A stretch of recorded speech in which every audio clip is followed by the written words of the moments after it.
آج ہمارا سفر ایک ایسی منزل کی جانب تھا جو کئی 100 سالوں سے یہاں آباد ہے۔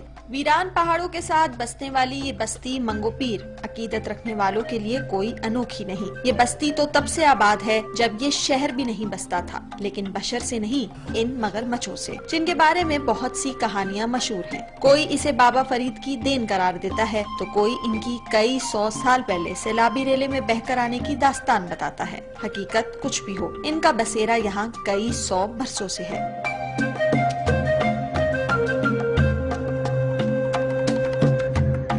اس چھوٹے سے تالاب میں رہنے والے یہ 100 سے زائد مگرمچھ بے سود ضرور نظر آتے ہیں، لیکن جب یہ حرکت میں آئے تو دیکھنے والوں پر دہشت بھی طاری ہو جاتی ہے۔ بہت عجیب سا لگا، میں دیکھ کے بہت ڈر بھی بہت گئی تھی۔ نظر نیاز ہو یا پھر شوق، یہاں آنے والوں کی کوئی کمی نہیں۔ تھوڑے سے تالاب میں اتنے سارے مگرمچھ رہتے ہیں تو حیرت ہوئی ہے۔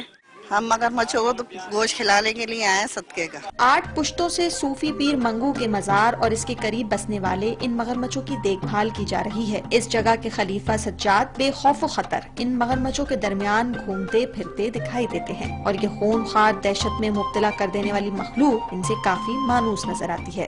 بزرگان دین کے حوالے سے آج سے نہیں، نسبت 850-900 سال سے اس کی تاریخ چل رہی ہے۔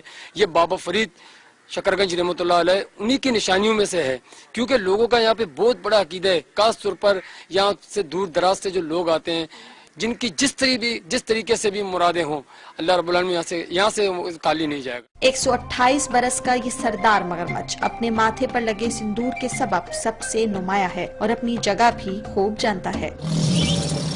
سب سے بڑا جو مگرمچھ، خاص طور پر اس کو نام جو دیا جاتا ہے شیدی میلے کے حوالے سے، جو آج تک اسی زمانے سے ہوتا ہوا ہے، اس کو مور ثوابی ہم کہتے ہیں۔ سندور اس لیے پانی میں مٹتا نہیں ہے۔